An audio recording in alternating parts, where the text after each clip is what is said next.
guys have been able to kind of carry over what you guys worked on down there, out over these first few days. Yeah.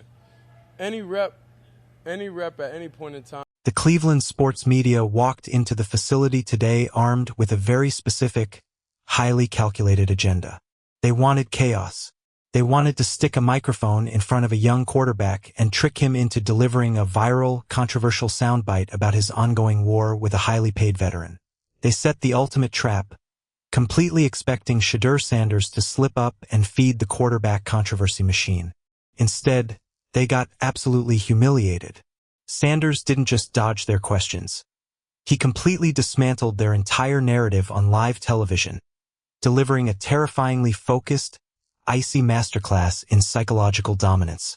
He made it abundantly clear that while the reporters are obsessed with drama, he is solely obsessed with taking over this football team. You are locked into NFL Zone Talks, the undisputed authority on the raw truth, hidden locker room. It's easy to connect with those people. Why do you think that was last year that you felt like you had not a lot of practice? Was it just the position you were in, or? Well, I was saying more like in room dynamics and explosive roster battles shaping the league. Smash that subscribe button, hit the like, and let's expose exactly what just happened behind the podium in Berea. To truly understand the absolute clinic Shedeur Sanders put on today, you have to look at the exact moment the press corps tried to corner him. For days, the primary storyline coming out of camp has been the aggressive, undeniable. With Casey and Denzel Boston a lot. Like, what's it been like getting to work with those two rookies and adding them into your offense? Yeah, no, I'm super excited for them, and undeniable changing of the guard. The media desperately wanted Sanders to acknowledge the elephant in the room. One reporter flat out asked him how he evaluates the daily race between himself and Deshaun Watson. Most young players would stumble here, offering a generic, PR-friendly answer that still hints at the rivalry. Sanders didn't flinch.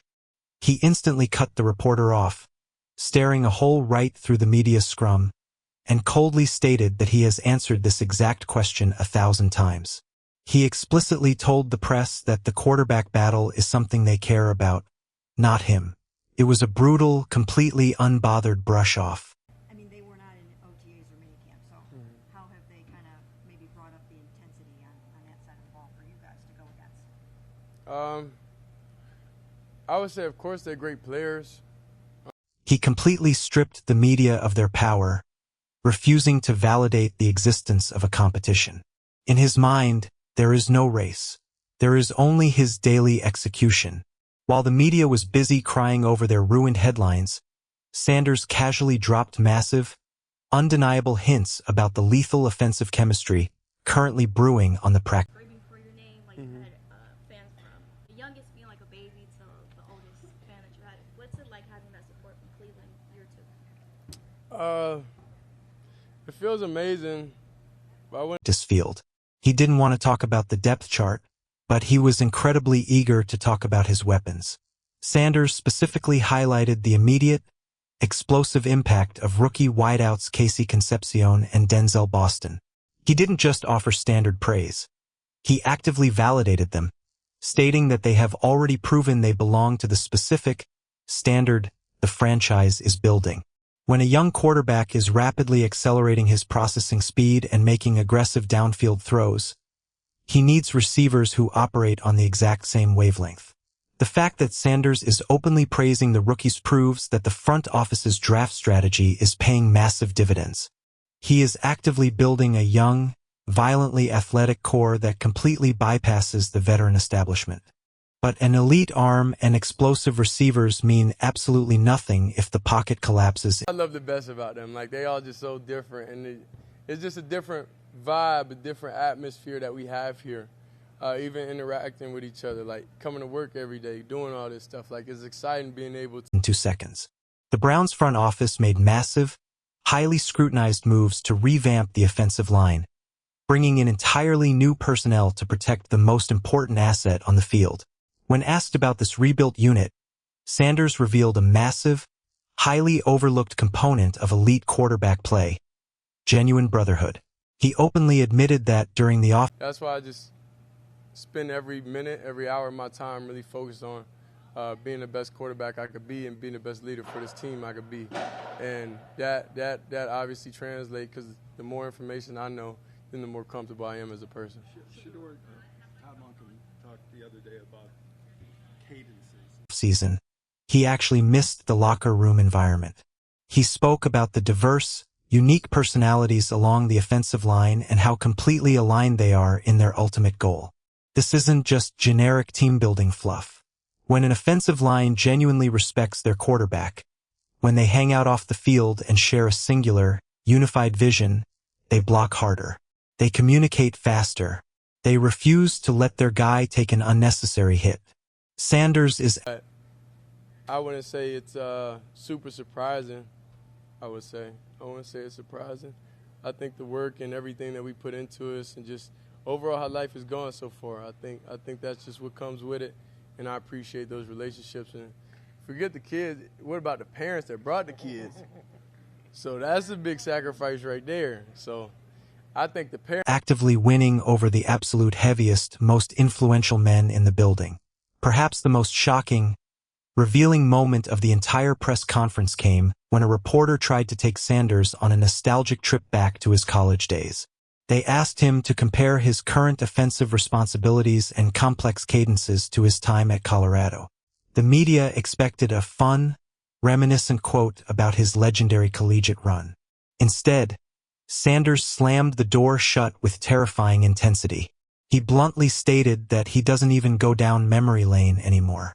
He refuses to live in the past, entirely dismissing his previous accolades because they do absolutely nothing to help the Cleveland Browns win football games today. This is the exact mindset of a cold-blooded professional assassin. He completely detached his ego from his past successes. He isn't resting on his incredible collegiate... Yeah.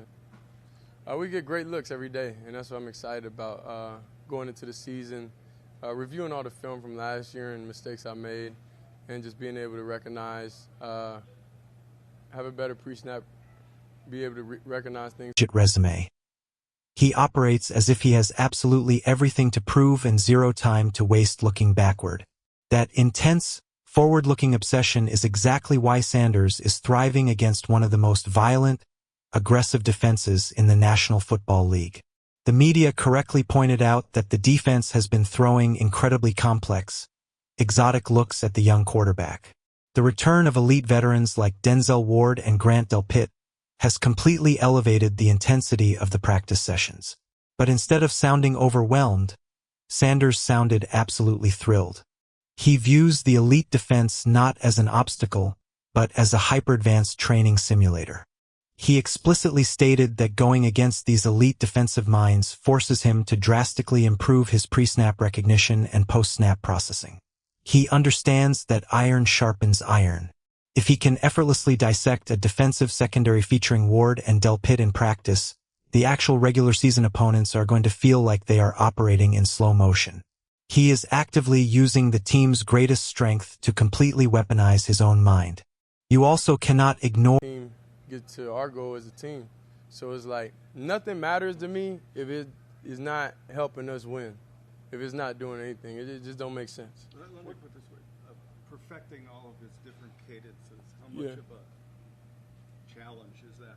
I wouldn't say anything. I wouldn't say anything's a challenge. Or the massive, undeniable cultural shift happening in the stands.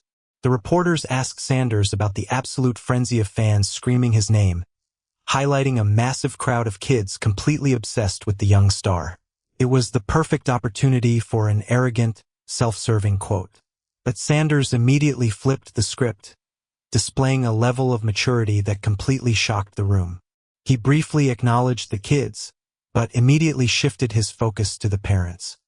He recognized the massive financial and time sacrifices those parents made just to stand outside a fence and watch a practice. He sees the bigger picture. He understands the massive, heavy responsibility of being the face of a desperate, passionate franchise. But even after delivering that incredibly thoughtful, humanizing perspective, he immediately pivoted right back to his terrifying baseline. None of this attention matters if it doesn't translate to winning games. We are watching a young man who has completely insulated himself. Just take a day at a time. Like, just focus on things I gotta get better at. Focus on the things I gotta be more crisp at, and understand From the toxic noise, the media manipulation, and the massive expectations. The Cleveland establishment wanted to construct a dramatic, chaotic quarterback controversy to drive clicks and sell newspapers. Shedeur Sanders completely starved them of oxygen. He is operating with a singular, violent focus on absorbing the playbook, building an unbreakable between year 1 and year 2. Does that lead to more consistency, you think, day in and day out, and how important is that? I think it's more about, like, if you're consistent with anything, you're gonna be consistent with everything. Like, it's a simple thing. If you eat at this time, bond with his new offensive line and weaponizing his young receivers. He is executing at a level of mental maturity that you simply cannot teach. As the pads prepare to come on and the physical violence escalates, the pressure is entirely on the coaching staff. How much longer can they realistically pretend this is a competition? How much longer can they deny the undeniable reality staring them right in the face? Drop your raw, unfiltered thoughts in the comments below. Has Shedeur already locked up this starting job mentally? Hit that subscribe button, keep your notifications on, and I will see you all in the very next breakdown.